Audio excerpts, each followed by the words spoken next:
सर्वांना माझा नमस्कार एवं धन्यंकार जी रामकृष्ण हरी. मित्रांनो, शिरोळ नदीच्या काठी अयोध्या नगरी होती. दशरथ नावाचा राजा होता. त्या दशरथ नावाच्या राजाला पुत्र नव्हते. सगळं काय वैभव होतं, घोडे होते, सगळं काय होतं.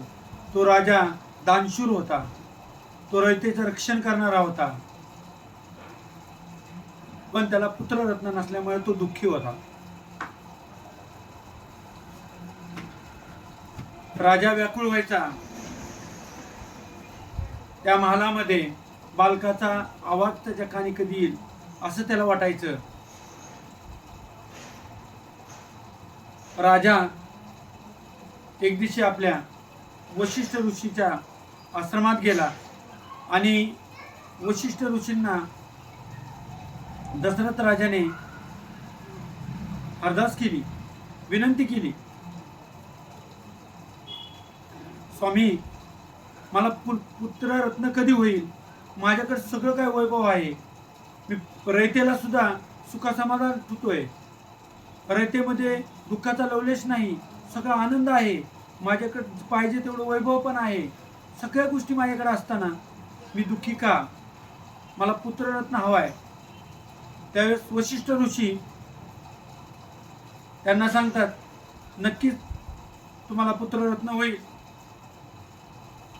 आपल्याला एक यज्ञ करू आणि त्या यज्ञामध्ये भगवंताला आपण अरदास करू, विनंती करू.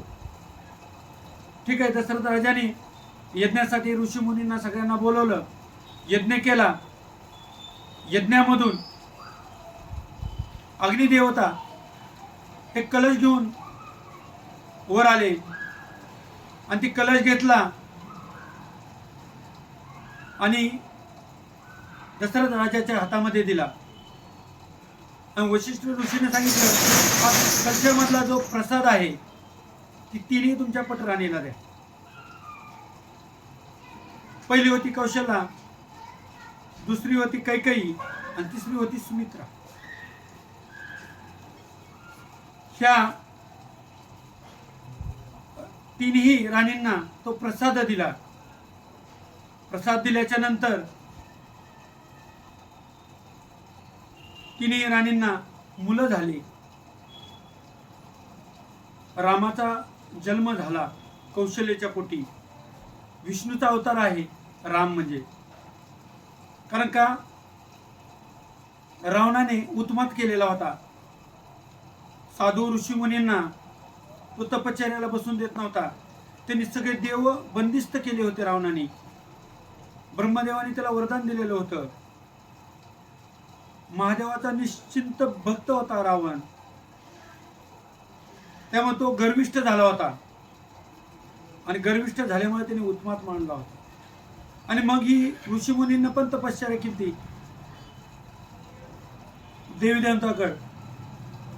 तेव्हा विष्णुदेव म्हणाले, मीच ह्या भूतलावर येतो रामाच्या रूपामध्ये आणि रावणाचा वध करून टाकतो. त्या पद्धतीनं रामाने रावणाचा वध केला हे सर्वांना माहित आहे. पण जसं दशरथ राजानं कार्य केलं, रयतेला सांभाळलं, तसं रामानेही त्याच पद्धतीनं रयतेला सांभाळलं, सुख समाधानात ह्या रयतेला ठेवलं. तसं आपणही आपल्या घरापासून आपण सुरुवात केली पाहिजे की आपल्या घरामध्ये ते सुख, ते समाधान लाभलं पाहिजे, ती शांतता लाभली पाहिजे, ते प्रेम लाभलं पाहिजे. जसं की संतजनांनो आपण बोलतो बघा, एक दासला उदाहरण आठवलं. स्वामी विवेकानंदांनी पाहिलं, आपला एक मित्र त्या मंदिरात जाऊन त्या देवाची पूजा करतोय. तो मित्र मंदिरातून बाहेर आला आणि त्यांनी सांगितलं, त्यांनी विचारलं, म्हणजे तुम्ही कुणाची पूजा केली? स्वामी विवेकानंदांनी विचारलं मित्राला. म्हणजे ती काय, ते मूर्तीची पूजा करून आलोय, त्या देवाची पूजा करून आलोय. मग तो देव कुणी घडवलाय?